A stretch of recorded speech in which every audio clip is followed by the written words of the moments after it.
जून बीत गया, जुलाई भी निकल गया और अब अगस्त शुरू हो चुका है।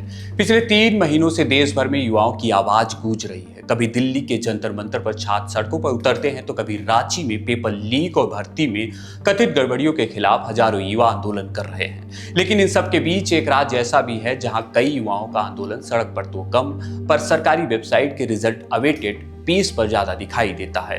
वो प्रदेश है उत्तर प्रदेश। यह लाखों अभ्यर्थियों की सुबह किताब से कम आयोग की वेबसाइट से ज्यादा शुरू होती है। सुबह दिल में एक उम्मीद जगती है, शायद आज रिजल्ट आ जाए, शायद आज नियुक्ति पत्र मिल जाए, शायद सालों से बुजुर्ग होती माँ बाप की आंखों का इंतजार खत्म हो जाए। लेकिन आखिर कब तक? वह आज महीनों नहीं वर्षों तक क्यों नहीं आता? इंडिया टुडे की एक रिपोर्ट बताती है कि उत्तर प्रदेश में कई भर्ती प्रक्रियाएं, परीक्षा और दस्तावेज सत्यापन के बाद भी लंबे समय तक पूरी नहीं हो सकी। कहीं परिणाम लंबित है, कहीं नियुक्ति अटकी है, कहीं नियमावली का इंतजार है तो कहीं मामला अदालत में है। रिपोर्ट्स के मुताबिक सबसे चर्चित मामला ग्राम पंचायत अधिकारी का है। 1468 पदों की भर्ती में मुख्य परीक्षा और दस्तावेज का सत्यापन पूरा होने के बाद भी हजारों अभ्यर्थी अंतिम परिणाम और नियुक्ति का इंतजार कर रहे हैं। इसके अलावा सहायता प्राप्त माध्यमिक विद्यालयों में प्रधानाचार्य और हेडमास्टर के करीब 2647 पद वर्षों से खाली हैं। नई नियमावली और चयन प्रक्रिया पर अंतिम फैसला न होने के कारण भर्ती शुरू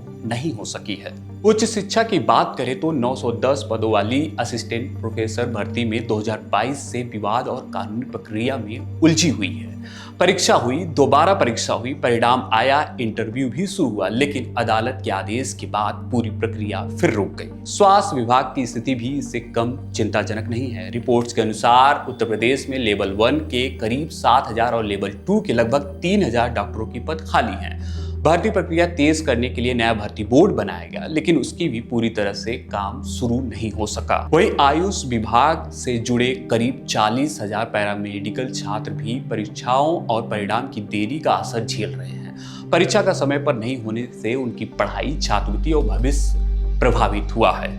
यानी कहीं भर्ती का विज्ञापन है लेकिन प्रक्रिया आगे नहीं बढ़ रही है, कहीं परीक्षा हो चुकी है लेकिन परिणाम नहीं आया है, कहीं दस्तावेज सत्यापन पूरा होने के बाद भी नियुक्ति अटकी हुई है और कहीं अदालत या नियमावली के कारण पूरी भर्ती वर्षों से रुकी हुई है। आखिर उत्तर प्रदेश की भर्ती व्यवस्था और आरोपों के बार बार यह सिस्टम का ग्रहण क्यों लगता है? क्या यह सिर्फ कानूनी प्रक्रिया की पेचीदगियां हैं या फिर प्रशासनिक इच्छा शक्ति और संवेदनहीनता का जीता जागता सबूत है? और सबसे बड़ा सवाल, इस आपराधिक इंतजार की कीमत आखिर कौन चुका रहा है?